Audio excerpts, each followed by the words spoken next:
Hello दोस्तों, मैं अर्चना। आज मैं आपको चतुर्मास के बारे में बताने जा रही हूँ। लेकिन बताने से पहले मैं आपसे कहना चाहती हूँ, आप मेरे चैनल को सब्सक्राइब एंड लाइक करिए।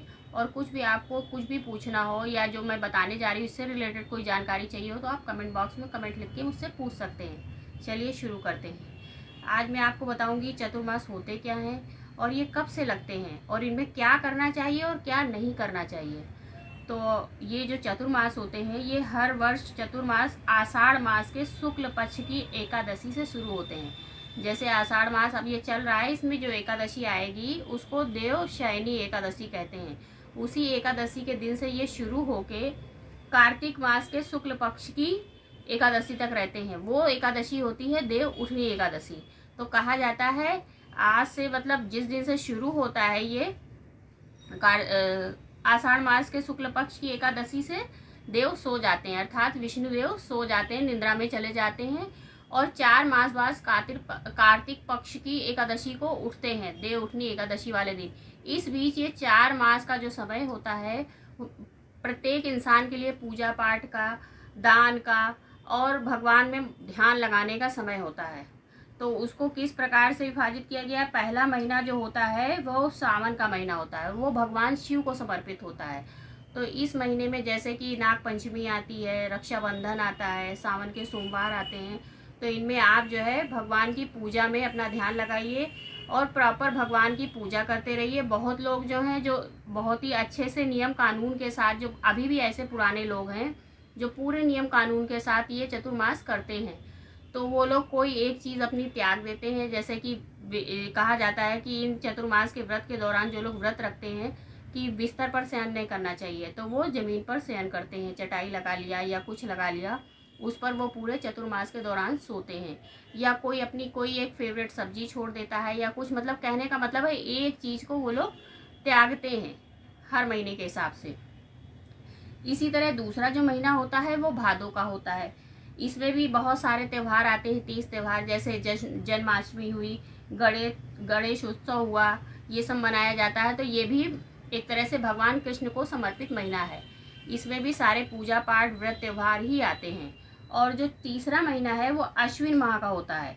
इसमें आते हैं शारदीय नवरात्र, तो वो पूरा माता को समर्पित होता है। उस दिन 9 दिन जो है भक्त पूजा पाठ में उसमें भी रमे रहते हैं।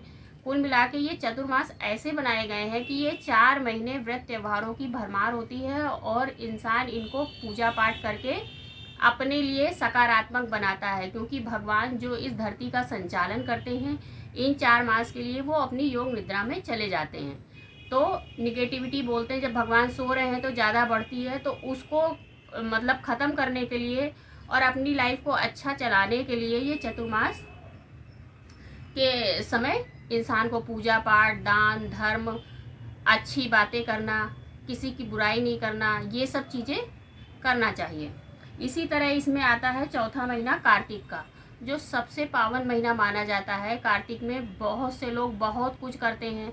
कोई पूरे कार्तिक मास दीपदान करते हैं, जो तुलसी माँ के नीचे दीपदान दिया जाता है।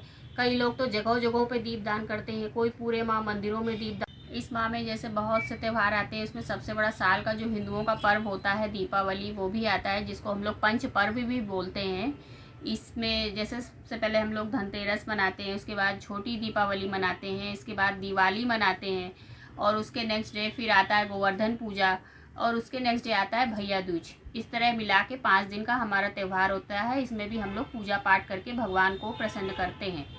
और इसी के बाद आती है लास्ट में एकादशी के दिन देवोत्थनी एकादशी, यानी जिस दिन भगवान उठते हैं उसके बाद से ही सारे शुभ काम आरंभ हो जाते हैं। उससे पहले इन चतुर्मास के दौरान कोई भी शुभ कार्य, जैसे शादी हुआ, मुंडन हुआ, गृह प्रवेश हुआ, जनेऊ हुआ, इस तरह के कोई भी कार्य नहीं किए जाते, क्योंकि जब हमारे इष्ट देव विष्णु भगवान सो रहे हैं तो उनके बिना कोई भी हम लोग के धर्म में शुभ काम नहीं होता। शादी ब्याह वगैरह विष्णु भगवान के बिना नहीं होता है। तो जब वो जागते हैं देव उठनी एकादशी में, तब से फिर से शादी ब्याह प्रारंभ हो जाते हैं।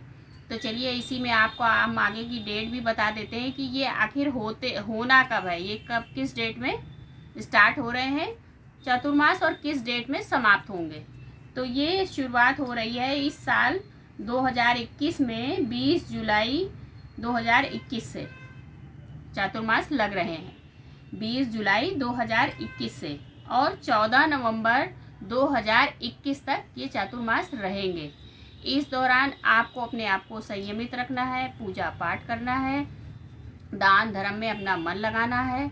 और अगर आप कुछ भी नहीं रख पा रहे हो, कर पा रहे हो, आपके पास इतना टाइम नहीं है, तो मन से ही आपको सात्विक रहना है।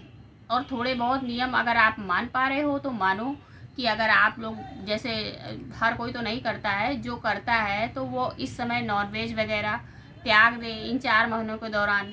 नहीं 4 महीने त्याग पा रहे हो तो कम से कम सावन के महीने में ना करें, क्योंकि सबसे पवित्र महीना ये माना जाता है। तो इसका मांस का सेवन ना करें, कोई ऐसी चीज़ों का सेवन ना करें, सात्विक आहार लें।